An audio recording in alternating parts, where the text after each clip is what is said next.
नमस्कार दोस्तों, स्वागत है आपका जीएस प्रेप के यूट्यूब चैनल पर। इस समय हम इलाहाबाद हाई कोर्ट आरओ के जो प्रीवियस ईयर क्वेश्चन है, उसमें इतिहास विषय के जितने भी पीवाईक्यू प्रश्न हैं, उनको देख रहे हैं और उसके उत्तर को देखेंगे इस वीडियो में। यह जो इलाहाबाद हाई कोर्ट आरओ की पीवाईक्यू सीरीज चल रही है हमारे वीडियो चैनल पर, उसका यह 5वां वीडियो है। जिन भी छात्र छात्राओं ने पिछला वीडियो नहीं देखा है, उसका लिंक जो है डिस्क्रिप्शन बॉक्स में दिया हुआ है, आप जाकर वहां से देख सकते हैं। आइए शुरू करते हैं। पहला प्रश्न है, किस अधिनियम ने प्रशासन के विषय को दो श्रेणियों केंद्रीय और प्रांतीय में वर्गीकृत किया? तो भारत सरकार अधिनियम 1919 ने जो है प्रशासन के विषय को दो श्रेणियों में वर्गीकृत किया, जिसे केंद्रीय और प्रांतीय नाम दिया गया। केंद्रीय और प्रांतीय। दूसरा प्रश्न है, भारत में द्विशासन की अवधारणा प्रथमतः किस अधिनियम के द्वारा प्रस्तुत की गई? तो द्विशासन की अवधारणा जो है प्रथमतः मॉन्टेग्यू चेम्सफोर्ड सुधार के द्वारा प्रस्तुत की गई थी और द्वैत शासन के प्रतिपादक जो थे वह लियोनल कार्टियस थे। लियोनल कार्टियस। तीसरा प्रश्न है, प्रांतीय परिषद में चुनाव को अनुमति किस अधिनियम के द्वारा प्रदान की गई? तो भारत सरकार अधिनियम 1919 के द्वारा जो है प्रांतीय परिषद में चुनाव को की अनुमति प्रदान की गई। 1919 के भारत सरकार के अधिनियम, जिसे मॉन्टेग्यू चेम्सफोर्ड अधिनियम भी कहा जाता है, उसके द्वारा जो है प्रांतीय परिषदों में चुनाव की अनुमति प्रदान की गई थी। चौथा प्रश्न है, 1935 का नया अधिनियम अधिनियम हम पर थोपा गया है। यह बाहर से तो कुछ कुछ लोकतांत्रिक दिखाई देता है, परंतु अंदर से बिल्कुल खोखला है। यह शब्द किसने कहे थे? तो पंडित मदन मोहन मालवीय द्वारा यह शब्द 1935 के अधिनियम के लिए कहा गया है। पांचवा प्रश्न है, 19वीं सदी में किस व्यक्ति ने ब्रिटिश शासन द्वारा किए गए भारतीय आर्थिक निकास पर एक पुस्तक लिखी थी? 19वीं सदी में किस व्यक्ति ने ब्रिटिश शासन द्वारा किए गए भारतीय आर्थिक निकास पर एक पुस्तक लिखी थी? तो वह थे दादा भाई नौरोजी। दादा भाई नौरोजी जो थे, वह भारत से धन के निष्कासन का सिद्धांत जो है सर्वप्रथम दादा भाई नौरोजी ने 2 मई 1867 को लंदन में ईस्ट इंडिया एसोसिएशन की बैठक में प्रस्तुत किया था। तो धन के निष्कासन का सिद्धांत जो है सर्वप्रथम दादा भाई नौरोजी द्वारा प्रस्तुत किया गया था 2 मई 1867 ईस्वी को लंदन में ईस्ट इंडिया एसोसिएशन की बैठक में। इनकी एक प्रमुख पुस्तक है poverty and un British rule in India. यही पुस्तक जो है भारत से धन के बहिर्गमन के सिद्धांत को प्रतिपादित करती है। छठवां प्रश्न है, कौन सा उद्योग अंग्रेजी शासन के दौरान भारत में उत्पन्न हुए थे? तो सूती वस्त्र उद्योग जो है वह अंग्रेजी शासन के दौरान जो है भारत में उत्पन्न हुए थे, क्योंकि भारत में सूती वस्त्रों का बहुत अधिक मात्रा में प्रयोग होता था, इसीलिए अंग्रेजों ने सूती वस्त्र उद्योग भारत में लगाए थे। सातवां प्रश्न है, ब्रिटिश भारत में 3 प्रेसिडेंसी शहर कौन से थे? तो कलकत्ता, बंबई तथा मद्रास जो है ब्रिटिश भारत में 3 प्रेसिडेंसी शहर थे। 1773 के रेगुलेटिंग एक्ट के द्वारा जो है बंबई तथा मद्रास प्रेसिडेंसी को कलकत्ता प्रेसिडेंसी के अधीन कर दिया गया। आठवां प्रश्न है, भारत में कंपनी राज के समय जोतेदार किन्हें कहा जाता था? तो भारत में जो है कंपनी राज के समय जोतेदार जो है वह समृद्ध किसानों अर्थात अमीर किसानों को कहा जाता था। जो जोतेदार थे, उन्हें जो है अमीर किसान होते थे और समृद्ध किसान होते थे, उन्हीं को जोतेदार कहा जाता था। नौवां प्रश्न है, बॉम्बे और मद्रास में 1820 के अंतर्गत सरकार और कृषकों के मध्य प्रत्यक्ष समझौता को किस रूप में जाना जाता है? तो 1820 ईस्वी में मद्रास के तत्कालीन गवर्नर टॉमस मुनरो द्वारा प्रारंभ की गई रैयतवाड़ी भू राजस्व व्यवस्था जो है मद्रास, बंबई तथा असम के कुछ भागों पर लागू की गई थी। इस व्यवस्था के अंतर्गत किसानों को भूमि का मालिकाना हक दिया गया था। तो जो प्रत्यक्ष समझौता हुआ था 1820 ईस्वी में बॉम्बे और मद्रास में, सरकार और कृषकों के मध्य उसे रैयतवाड़ी भू राजस्व व्यवस्था के नाम से जाना जाता था। 10वां प्रश्न है, ब्रिटिश उपनिवेशवाद का व्यापारिक चरण कब से कब तक था? तो 1757 से 1813 तक ब्रिटिश उपनिवेशवाद का व्यापारिक चरण था। इस चरण में जो है कंपनी कम कीमत पर भारत में तैयार माल को यूरोपीय देशों में निर्यात कर खूब लाभ कमाया था।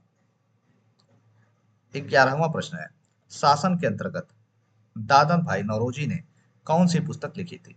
तो poverty and un British rule in India पुस्तक जो है दादा भाई नौरोजी द्वारा लिखी गई थी। 12वां प्रश्न है, देशी मूल राज्यों के प्रति ब्रिटिश की समान संघ की नीति किस काल में थी? 1858 से 1935 तक का जो काल था वह ब्रिटिश जो है मूल राज्यों के प्रति समान संघ की नीति अपना रहा था।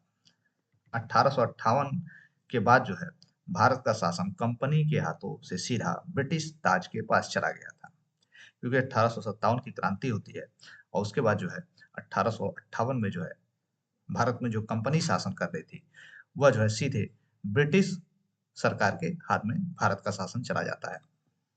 13वां प्रश्न है, 1853 में अंग्रेजों ने भारत का रेल मार्ग कहां से कहां तक बनवाया था और पहली ट्रेन जहां चली थी? बॉम्बे से ठाणे के मध्य जो है भारत का पहला रेल मार्ग बनवाया गया था और यह जो है लॉर्ड डलहौजी के काल में भारत की प्रथम रेल चली थी। लॉर्ड डलहौजी के काल में जो है भारत में पहली रेल चली थी। 14वां प्रश्न है, 19वीं शताब्दी के भारत में प्रमुख औपनिवेशिक शहर कौन थे?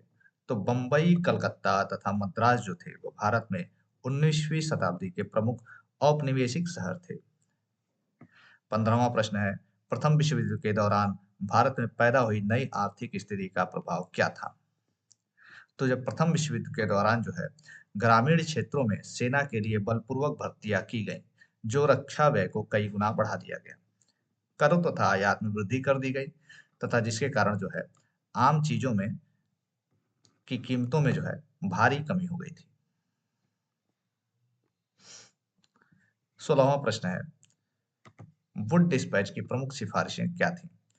तो भारत की जो है भावी शिक्षा के लिए 1853 में चार्ल्स वुड की अध्यक्षता में एक समिति गठित की गई थी। एक समिति गठित की गई जिसने 1854 में एक वृहद योजना तैयार कर अपनी रिपोर्ट लॉर्ड डलहौजी को सौंपी थी, जिसे वुड का घोषणा पत्र या वुड्स डिस्पैच कहा गया। वुड डिस्पैच को जो है भारतीय शिक्षा का मैग्ना कार्टा कहा जाता है। वुड डिस्पैच की जो प्रमुख सिफारिशें थीं वे आइए जानते हैं कौन कौन सी सिफारिशें थीं। कंपनी के 5 प्रांत जो थे बंगाल, मद्रास, बंबई, उत्तरी पश्चिमी सीमा प्रांत तथा पंजाब में जो है एक एक शिक्षा विभाग का निर्माण किया जाए। दूसरा सिफारिश थी सभी निजी विद्यालयों को सहायता अनुदान दिया जाना चाहिए। तीसरा प्रश्न है, तीसरा सिफारिश थी हर जिले में कम से कम एक सरकारी विद्यालय खोली जानी चाहिए। चौथा सिफारिश थी लंदन विश्वविद्यालय के आधार पर बॉम्बे, कलकत्ता और मद्रास जैसे बड़े शहरों में विश्वविद्यालय स्थापित किए जाएंगे। और पांचवा सिफारिश थी उच्च शिक्षा का माध्यम अंग्रेजी हो लेकिन देसी भाषाओं को भी प्रोत्साहित किया जाए। 17वां प्रश्न है, मदन मोहन मालवीय किस विश्वविद्यालय के संस्थापक थे? तो वर्ष 1916 ईस्वी में मदन मोहन मालवीय द्वारा बनारस हिंदू विश्वविद्यालय की स्थापना की गई थी। 18वां प्रश्न, भारतीय स्वतंत्रता संघर्ष काल के दौरान किसने केंद्रीय हिंदू विश्वविद्यालय की स्थापना की थी? तो 1898 ईस्वी में एनी बेसेंट ने जो है बनारस में केंद्रीय हिंदू विद्यालय की स्थापना की थी।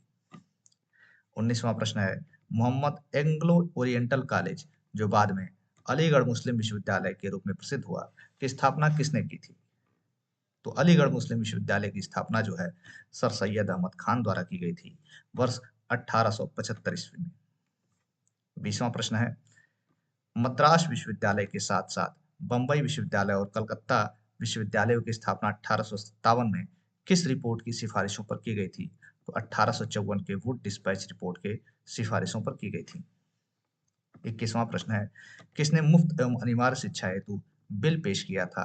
तो गोपाल कृष्ण गोखले ने 1906 ईस्वी में इंपीरियल लेजिस्लेटिव काउंसिल में जो है मुफ्त और अनिवार्य शिक्षा के लिए बिल पेश किया था। 22वां प्रश्न है, एनी बेसेंट द्वारा शुरू किया गया समाचार पत्र कौन सा था? तो न्यू इंडिया और कॉमनवेल्थ जो थे वह एनी बेसेंट द्वारा शुरू किए गए थे। 23वां प्रश्न है, वंदे मातरम समाचार पत्र का आरंभ किसने किया था? तो बिपिन चंद्रपाल जो थे यह वंदे मातरम समाचार पत्र का आरंभ किए थे और यह अंग्रेजी भाषा का समाचार पत्र था। 24वां प्रश्न है, किसने अंग्रेजी में पहला भारतीय पद्यात्मक कार्य किया था? तो काशी प्रसाद घोष जो थे उन्होंने अंग्रेजी में पहला भारतीय पद्यात्मक कार्य किया था। इनके द्वारा रचित जो पोयम्स थी उसका नाम था द शायर एंड अदर पोयम्स। यह सन 1830 ईस्वी में प्रकाशित हुई थी, जो कि अंग्रेजी में पहली भारतीय पद्यात्मक कृति मानी जाती है। 25वां प्रश्न है, भारत में प्रकाशित प्रथम समाचार पत्र का नाम क्या था? तो बंगाल गजट था। यह 29 जनवरी 1780 ईस्वी में प्रकाशित हुई थी और यह अंग्रेजी भाषा में प्रकाशित हुई थी। इसके प्रकाशक थे जेम्स ऑगस्टस हिक्की। 26वां प्रश्न है, किस समाचार पत्र का प्रकाशन बाल गंगाधर तिलक ने किया था? तो केसरी का प्रकाशन जो है बाल गंगाधर तिलक ने किया था। इसकी भाषा मराठी थी। 27वां प्रश्न है, किस समाचार पत्र का संबंध पंडित जवाहरलाल नेहरू से था? तो नेशनल हेराल्ड एक समाचार पत्र था। इसका संबंध जो था पंडित जवाहरलाल नेहरू से था। 28वां प्रश्न है, गोविंद धोंधू पंत जिन्हें नाना साहिब के नाम से जाना जाता है और 1857 की क्रांति के प्रमुख नेताओं में से एक थे, किसके दत्तक और उत्तराधिकारी थे? तो गोविंद धंधु पंत जिन्हें नाना साहब के नाम से जाना जाता था वे पेशवा बाजीराव द्वितीय के उत्तराधिकारी थे। 29वां प्रश्न है, आजमगढ़ घोषणा पत्र जो कि 1857 के विद्रोह से संबंधित था, किस तबके के लोगों की जरूरत को पूरा करने से जुड़ा था? आजमगढ़ घोषणा पत्र 25 अगस्त 1857 को विद्रोहियों द्वारा जारी किया गया था, जिसमें निम्नलिखित वर्गों के लोगों की जरूरतों को पूरा करने के बारे में उल्लेख किया गया है। कौन कौन से वर्ग थे? तो जमींदार, व्यापारी, सरकारी कर्मचारी, कारीगर, पंडित, फकीर और अन्य ज्ञानी व्यक्ति थे। 30वां प्रश्न है, भारत के प्रथम स्वाधीनता संग्राम 1857 के दौरान ब्रिटिश गवर्नर जनरल कौन था? तो लॉर्ड कैनिंग था। 31वां प्रश्न है, 1857 के आंदोलन के दमन के बाद कौन सा कमीशन आर्मी पुनर्संगठन से संबंधित है? तो पील कमीशन या पील आयोग। 1857 के विद्रोह के दमन के बाद भारतीय फौज के नव संगठन हेतु पील कमीशन का गठन किया गया था। 32वां प्रश्न है, सभी भारतीय नेताओं में सबसे खतरनाक किसने ये वाक्य रानी लक्ष्मीबाई के बारे में कहा था? तो अंग्रेजी सेनापति ह्यूरोस था। इसने ही रानी लक्ष्मीबाई के बारे में यह वाक्य कहा था। 33वां प्रश्न है, 1857 के प्रथम स्वतंत्रता आंदोलन के बाद मुगल शासक बहादुर शाह जफर को निर्वासन के लिए कहाँ भेजा गया था? रंगून में भेजा गया और रंगून में ही मुगल शासक बहादुर शाह जफर की मृत्यु हो जाती है। 34वां प्रश्न देखते हैं, ब्रिटिश सरकार ने कब भारत पर सीधा शासन करना प्रारंभ कर दिया? तो 1857 की क्रांति के बाद जो है भारत पर ब्रिटिश सरकार ने सीधा शासन करना प्रारंभ कर दिया था। 35वां प्रश्न है, the Indian war of independence 1857 किसने लिखी थी? तो वी.डी. सावरकर जो है की पुस्तक का नाम है the Indian war of independence 1857। कुछ प्रमुख पुस्तकें हैं जो 1857 की क्रांति से संबंधित हैं, आइए उनको भी देख लेते हैं। तो द ग्रेट रिबेलियन है, यह अशोक मेहता के द्वारा लिखी गई है। दूसरी पुस्तक है civil rebellion in the Indian mutinies, इसके लेखक हैं S.B. चौधरी। तीसरी पुस्तक है द सिपाही mutiny and the revolt of 1857, इसके लेखक हैं R.C. मजूमदार। चौथी पुस्तक है रिबेलियन 1857, जिसके लेखक हैं P.C. जोशी। 36वां प्रश्न है, सैनिक विद्रोह की शुरुआत किस स्थान से हुई थी? तो सैनिक विद्रोह की शुरुआत जो है 1857 के विद्रोह की शुरुआत 10 मई 1857 को मेरठ में हुई थी। 37वां प्रश्न देखते हैं, 1857 की क्रांति के दौरान बरेली से नेतृत्व किसने किया था? तो खान बहादुर खान द्वारा बरेली का नेतृत्व किया गया था 1857 की क्रांति के दौरान। 1857 की स्वतंत्रता संघर्ष की नायिका महारानी लक्ष्मीबाई का जन्म स्थान कहाँ पर है? तो महारानी लक्ष्मीबाई का जन्म स्थान जो है वाराणसी में है और इनका जन्म जो हुआ था 19 नवंबर 1828 ईस्वी को हुआ था। 39वां प्रश्न है, किस कवि द्वारा 1857 की क्रांति को सूचीबद्ध किया गया था? तो कवि गालिब द्वारा जो है वर्ष 1857 की क्रांति को सूचीबद्ध किया गया था। 40वां प्रश्न है, कुंवर सिंह ने सन 1857 के विद्रोह में किस स्थान का नेतृत्व किया था? तो बिहार के आरा जिले के जगदीशपुर का नेतृत्व जो है कुंवर सिंह द्वारा किया गया था। 41वां प्रश्न है, सन 1857 के विद्रोह के संदर्भ में किसके साथ मान सिंह ने विश्वासघात किया और बंदी बनाया और अंग्रेजों द्वारा मृत्यु के घाट उतरवाया था? तो तात्या टोपे का जो है तात्या टोपे के साथ मान सिंह ने विश्वासघात किया था। 42वां प्रश्न है, सन 1857 के विद्रोह के प्रशासनिक परिणाम स्वरूप किस शक्ति का स्थानांतरण हुआ था? तो ब्रिटिश ईस्ट इंडिया कंपनी से जो है शासन ब्रिटिश ताज को चला गया था भारत सरकार का। 43वां प्रश्न है, सन 1857 के विद्रोह का लखनऊ में नेतृत्व किसने किया था? तो बेगम हजरत महल ने लखनऊ का नेतृत्व किया था। 44वां प्रश्न है, किसने रानी लक्ष्मीबाई को आत्मसमर्पण करने और किला छोड़ने पर मजबूर किया? तो अंग्रेजी सेनापति ह्यूरोज था, इसने ही रानी लक्ष्मीबाई को आत्मसमर्पण और किला छोड़ने पर मजबूर किया था।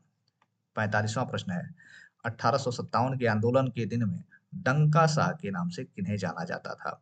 डंका शाह, तो डंका शाह के नाम से मौलवी अहमद उल्लाह शाह को डंका शाह के नाम से जाना जाता था, क्योंकि जब भी वे किसी अभियान पर निकलते थे तो उनके आगे आगे लोग डंका या नगाड़ा बजाते चलते थे। 46वां प्रश्न है, किसने रानी लक्ष्मीबाई को की ग्वालियर पर कब्जा करने में सहायता की थी? तो तात्या टोपे जो थे उन्होंने रानी लक्ष्मीबाई की सहायता की थी ग्वालियर पर कब्जा करने के समय। 47वां प्रश्न है, इलाहाबाद में 1857 के विद्रोह का नेतृत्व किसने किया था? तो लियाकत अली जो थे इलाहाबाद में नेतृत्व किए थे 1857 के विद्रोह का। 48वां प्रश्न है, बस्तर का विद्रोह कब और नेतृत्व किसने किया था? तो बस्तर का विद्रोह जो है आपका 1910 ईस्वी में हुआ था। इसका नेतृत्व नेथनार गांव की एक आदिवासी नेता गुंडाधर ने किया था। 49वां प्रश्न है, नामधारी या कुका आंदोलन की उत्पत्ति सिख साम्राज्य के किस कोने में हुई थी, जो शाही धूमधाम और भव्यता के स्थानों से दूर था? आइए इसका उत्तर देखते हैं। नामधारी या कुका आंदोलन की उत्पत्ति सिख साम्राज्य के उत्तर पश्चिम कोने में हुई थी, जो शाही धूमधाम और भव्यता के स्थानों से दूर था। कुका आंदोलन की शुरुआत भगत जवाहरमल एवं उनके शिष्य बालक सिंह के नेतृत्व में हुई थी और बाद में इस आंदोलन का नेतृत्व जो है राम सिंह कुका ने किया। तो बाद में जो प्रमुख नेतृत्व करता था वह राम सिंह कुका था और इस आंदोलन की शुरुआत जो भगत जवाहरमल एवं उनके शिष्य बालक सिंह के नेतृत्व में हुई थी। 50वां प्रश्न है, ताना भगत प्रतिरोध आंदोलन किस वर्ष आरंभ हुआ था? तो ताना भगत आंदोलन जो है अप्रैल 1914 में आरंभ हुआ था। यह आंदोलन जतरा भगत के नेतृत्व में शुरू हुआ था। मूल रूप से जो है ताना भगत आंदोलन छोटा नागपुर के उरांव समुदाय में होने वाली कुप्रथाओं को रोकने और जमींदारी की नीतियों का विरोध करने के लिए शुरू किया गया था। तो इस प्रकार यह वीडियो यहीं पर समाप्त हुआ। अगर आपको वीडियो अच्छी लगी हो तो इसे लाइक कीजिए, शेयर कीजिए और सब्सक्राइब करना ना भूलिए। पढ़ते रहिए, मस्त रहिए, स्वस्थ रहिए। धन्यवाद। जय हिंद।